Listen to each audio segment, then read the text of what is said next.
Hello everybody and welcome to Whimsy Wednesday. It has been quite the week already. So we're not quite through hump day. Hoping everyone else is having a good week. If I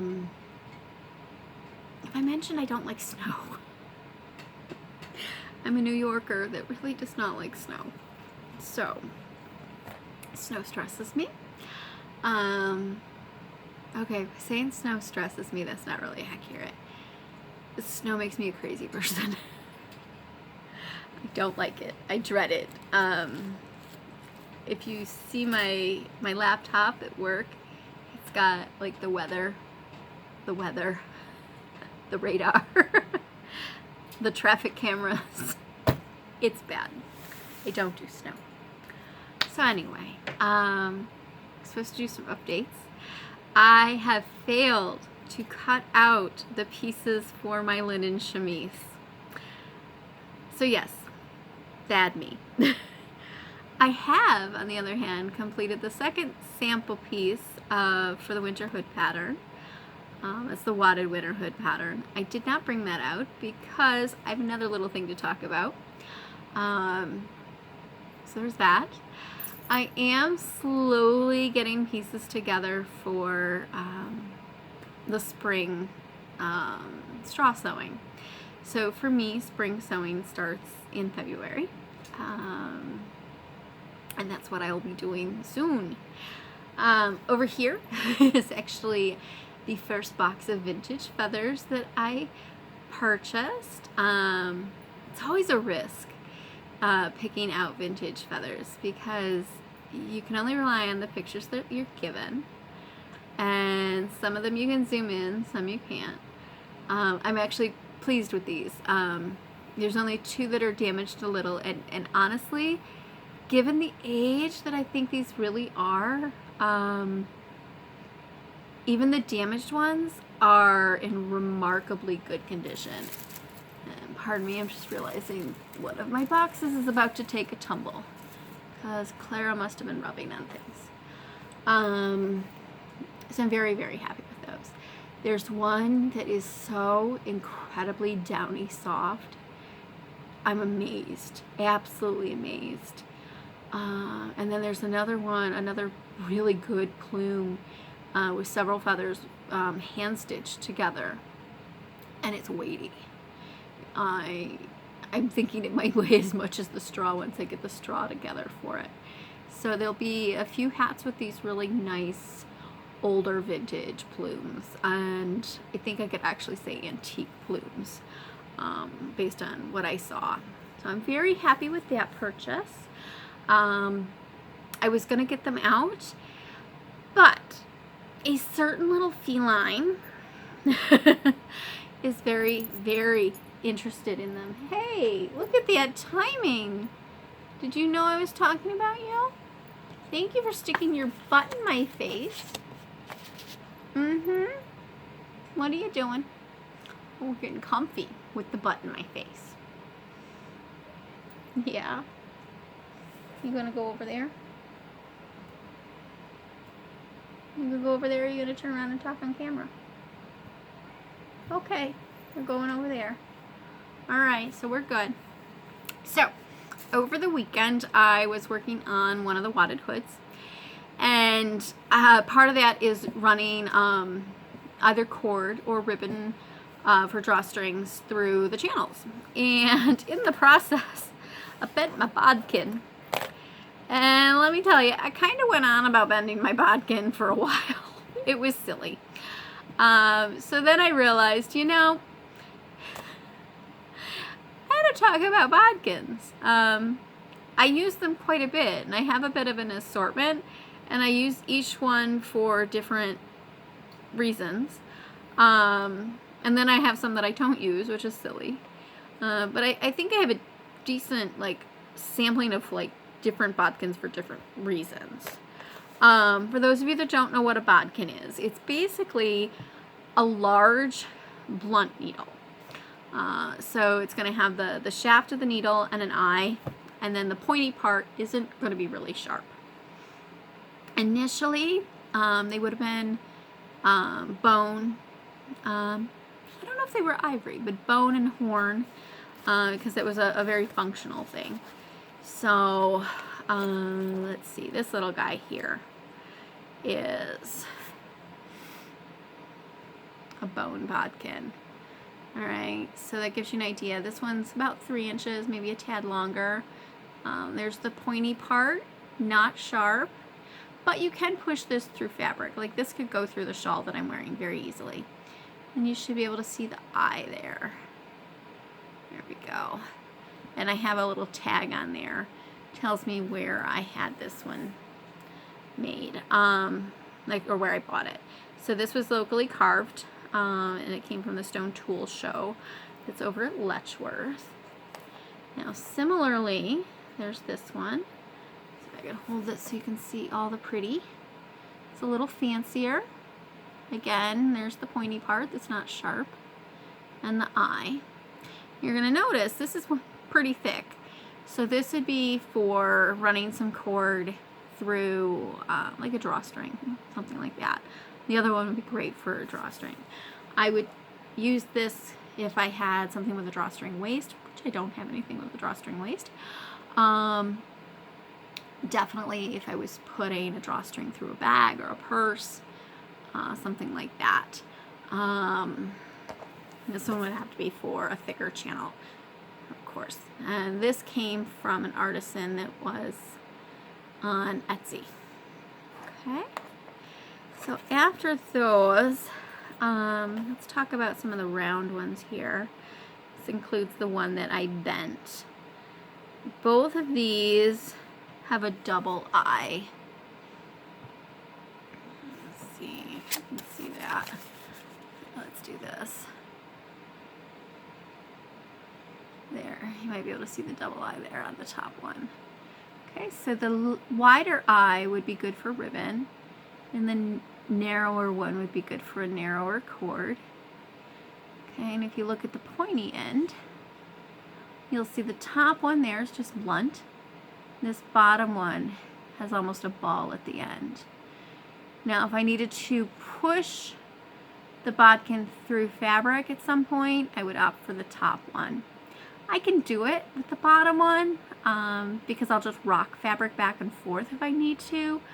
But the top one's better for that. Okay, and these are both, I'm going to say these are both 20th century. Fool that I am, I think I've lost all of my older ones. Lost or sold all of my older ones. All right, so this is one of the last ones that I have on one of these cards from when I was selling these in the sewing kits. This one is actually flattened slightly. Not quite round, not quite flat. And it has a single, nope, it has a double eye. And both of these actually have this little like starburst design that I still need to track down to figure out the manufacturer. And I do think that will help me figure out exactly where 20th century wise that one fits. There are earlier ones. Like I said, I've had earlier ones. I've lost them either just with the sewing cases, sewing kits that I have and I take places and then I misplace stuff or they just roll away. Or, and this is my bad, I would have a bodkin for like my Regency stays and then I would lose the bodkin. Yeah. So current prices on bodkins, if you're looking at for something vintage, you're looking at $20, $30 for a simple one. When you're talking about a Victorian antique one, some of the nicer ones are well over the $100 point. So when I bent my bodkin, it was like, it's hard to replace them. Like even a new modern one, they're not as cheap as they used to be. 10 years ago, I was picking them up for $2, $3. Can't do that anymore. Actually, the price tag on one of these, one of the flat ribbon ones here that I'm going to show you next, was 95 cents. Alright, so I've got a couple of these hanging out. I don't really use these, but these are good for ribbon. So they're flat and wide. I would use this one. I do use this one for like a corded sunbonnet. If I was doing a corded petticoat and I wanted to run the cords through the channels rather than sewing them directly in. Obviously, I use this for the winter hoods. They're nice. So then let's talk about a very modern one. This one is also bent. I bend bodkins, I bend needles, I bend things. I hold things too tight. So this is a modern bodkin. This is one by Dritz. You can see there's like a ball at the end and then a really big flat eye. This is really nice for if you needed to do like a big drawstring, or if you were making fitted sheets or something. Anything that needed like a long channel to run stuff through. One thing you do want to know is that ball is much wider than the shaft of the bodkin itself. So this is not going to fit through a narrow channel. So this will not work for a sunbonnet, will not work for a corded petticoat. Good to know. If you're lacking a bodkin, of course there's the safety pin method. I actually like hairpins, believe it or not. So you can put your ribbon, your cord on the bent end, and then the hairpin will tighten down and you can run it through things. I always keep some of these in my sewing case, not just because I might have to pin my hair up a little bit, but they're so useful. I constantly am grabbing this if I don't have the other right tool at hand. So another option, if you don't have a bodkin, is actually just a blunt embroidery needle. Okay, so this one, these are going to be a little sharper than ideal, but it'll work. You got a nice big eye. The key is not to have that needle go through your fabric. So if you really are in a pinch, you can get this out and somehow blunt the pointy part if need be. One of the things that I was trying to look for is what I'm remembering is a children's needle. Now, not the plastic ones, but like a metal version that's really, really, really blunt, and you'll use for like plastic canvas. But for the life of me, I don't know what the things are called, so I don't know what to look up. If you have the name of that, let me know. I'm really, really curious. All right, so I did just pull these right out of my work boxes. I gotta make sure I get them back into the right work boxes without a certain little feline getting into them. As I was getting them out, I saw these at the top of one of the work baskets. Hi, you. I'm gonna say hi. Now, a couple of these we put together for a little workshop, and they're just meant to be quick little references, okay? And then there's a third one, which is kind of fun. So like your basic little sewing guide, and it becomes a little book, and it's actually a single piece of paper, and it's just folded and then cut.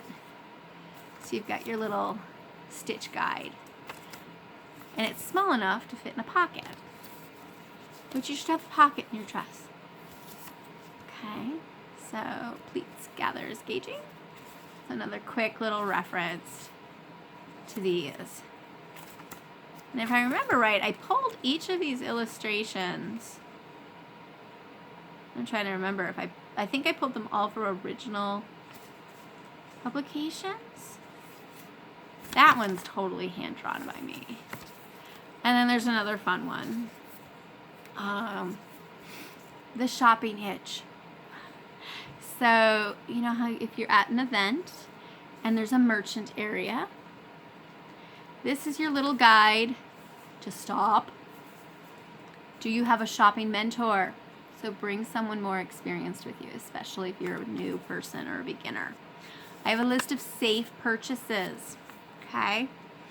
These are the things that like generally you can buy without too much risk. And then the catch being, you can always use them in the modern world. Warning signs. No serged seams. No zigzag seams. Okay? Vague answers from the seller. Then I have a list of purchases to avoid. So I put this together several years ago, but for the most part, it still holds true. Question the accuracy in garments and accessories. And it gives you a list of questions. And I am so okay with you pulling this out and asking them. Question accuracy in material culture. More questions. Are you feeling pressured to buy? Walk away. Don't ever feel like you have to make a purchase. And if somebody's really pushing you, no, there's something wrong there. I would question the situation and the ethics and give yourself time to think about it. Walk away, go ask someone else, go look something up. Give yourself time to really, really think about it. Okay, so these are all over, if you look on the right-hand side of the blog, or if you're on a modern mobile device, it'll be down at the bottom. It's under the pages, and there's some PDFs there. I'll bring them over to the regular post today too, so you can see those. I just think they're fun. And now I have a little feline that's trying to get into the feathers. So I'm going to say goodbye. Enjoy the rest of your week. If you like the snow, enjoy the snow. If you're like me, hibernate well. Talk to you next week. Bye-bye. You say bye? Yeah? Good girl.